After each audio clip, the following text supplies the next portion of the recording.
পয়লা নববর্ষ উপলক্ষে আজকে আমাদের হবিগঞ্জ বৃন্দাবন কলেজে অনেক সুন্দর একটা আয়োজন করা হয়েছে। বর্ষাবরণ উৎসব। তো আজকে বৃন্দাবন কলেজে উপস্থিত হইলাম। এর মধ্যে সবাই আজকে আনন্দ উল্লাসে ব্যস্ত। আমি একজন বাইকে জিজ্ঞেস করবো যে আজকে, হ্যালো ব্রো, আজকে আমাদের হবিগঞ্জ শহরের মধ্যে বৃন্দাবন কলেজের মধ্যে যে অনুষ্ঠানটি হয়েছে, এই অনুষ্ঠানে উপস্থিত থাকার জন্য আজকের অনুভূতিটা কি ফিল করতেছো? না, স্পেশালি আজকের দিনটা হচ্ছে আমাদের বাঙালি ঐতিহ্যের নতুন বছরের নতুন দিন। আর এই দিনটাকে আমরা প্রতি বছরের ন্যায় বৃন্দাবন কলেজে পালন করি। যদিও আবার গত 2 বছর পালন হয় নাই, কারণ রমজানের মধ্যে পড়েছিল পয়লা বৈশাখ। কিন্তু এবছর আমরা খুবই স্বতঃস্ফূর্তভাবে পয়লা বৈশাখটা উদযাপন করতে পারতেছি। বিশেষ করে আমাদের হবিগঞ্জের বৃন্দাবন গভ কলেজের যারা দায়িত্বরত আছেন তাদের উদ্যোগে, পাশাপাশি প্রত্যেকটা শিক্ষক মহোদয়, প্রফেসর এবং আমাদের প্রিন্সিপালের উদ্যোগে আজকের আয়োজনে এত সুন্দরভাবে সফল হয়েছে যে আমি কিভাবে প্রকাশ করবো বুঝতেছি না। আপনি দেখেন এক পাশে দেখতে পাবেন অনেক মানুষ, মানে পুরা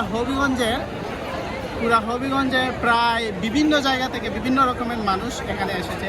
এবং আমাদের আজকে কলেজের আজকের যে পরিবেশটা, এই পরিবেশটা তারা উদ্বেলিত করে তুলেছে, উৎফুল্লিত করে তুলেছে। আমি বিশেষভাবে ধন্যবাদ জানাই আমাদের হবিগঞ্জের জেলা প্রশাসক এবং আমাদের হবিগঞ্জের যারা উপদেষ্টা মণ্ডলী আছে।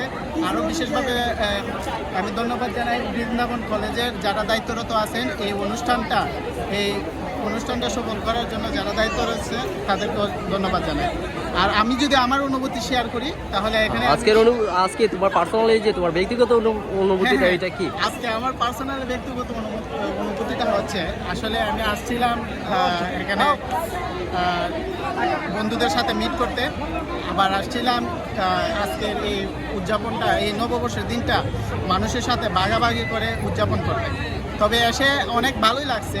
আর আজকে এই বছর আমার প্রথম আসা বৈশাখে, খুবই ভালো লাগতেছে। আর মনে হইতেছে এটা যেন একটা মেলা, মানে অভয়ারণ্য যুবকদের মেলা।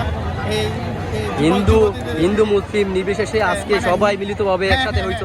এটাই আসলে আমাদের সংস্কৃতি, আমাদের ঐতিহ্যগুলা যে আমাদের পাশাপাশি এইভাবে ফুটিয়ে উঠতেছে, এটাই আসল আমাদের এই ঐতিহ্য। আর আমাদের হিন্দু প্রত্যেকটা ধর্মের মানুষ মিলেমিশে আমরা উদযাপন করতেছি।